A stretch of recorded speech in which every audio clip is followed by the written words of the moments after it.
आपल्याला कल्पना आहे मागच्या काळामध्ये कापूस आणि सोयाबीन या आमच्या दोन्ही पिकांवर अडचण आली, त्याचा भाव कमी झाला।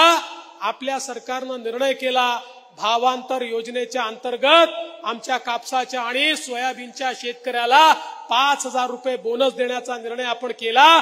त्याची ही सुरुवात आता आपण केलेली आहे। 1 रुपयात पीक विमा जवळपास 1,40,00,000 शेतकऱ्यांना त्याचा लाभ आपण त्या ठिकाणी दिलेला आहे। सामान्य माणसाच्या जीवनात परिवर्तन करण्याचं काम आपलं सरकार या ठिकाणी करत आहे। आणि म्हणून आज या निमित्ताने मी सांगतो, जयकुमार भाऊ, तुम्ही पुढच्या कामांची एक यादी दिली आहे। मी आजच शब्द देऊन तुम्हाला जातो, तुम्ही जी मागणी या ठिकाणी केली आहे ती मागणी पूर्ण करूनच पुन्हा तुमच्या कार्यक्रमाला या ठिकाणी मी येईल। तुम्हाला माहिती आहे आपलं काम उधारीचं नसतं, त्यामुळे त्या ठिकाणी ही सगळी कामं निश्चितपणे पूर्ण करू।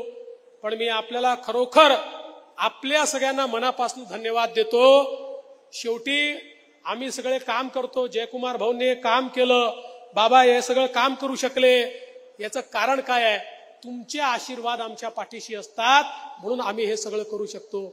आज जयकुमार भाऊ या ठिकाणी जलदूत झाले, याचं कारण तुम्ही सातत्याने तुमचा आशीर्वाद हा त्यांच्या पाठीशी ठेवला आहे।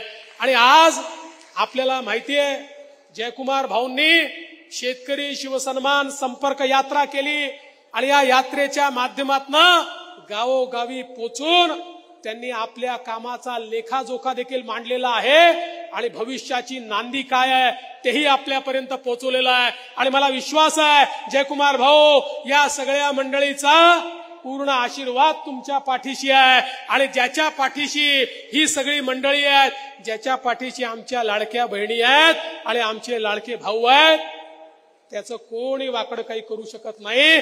मला विश्वास आहे यावेळी जयकुमार भाऊ तुम्ही आणि आपले सगळे उमेदवार रेकॉर्ड मताने या ठिकाणी निवडून येतील, हा विश्वास मी व्यक्त करतो। करू ना विश्वास व्यक्त? करू ना? बहिणींनो सांगा, बहिणींचा आवाज छोटा आहे, चालणार नाही, भावांच्या कानात येत नाही, सांगा करणार ना? यस। मग बहिणींचा आशीर्वाद मिळाला की काम फत्ते आहे। मी पुन्हा एकदा आपल्या सर्वांचं मनपूर्वक अभिनंदन करतो आणि जाता जाता आमच्या सिंचन विभागाचं अभिनंदन करतो।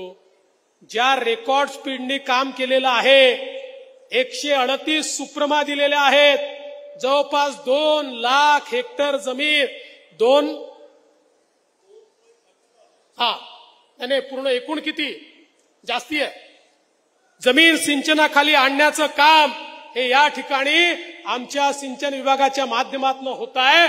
त्याबद्दल त्यांचंही मनापासून अभिनंदन करतो।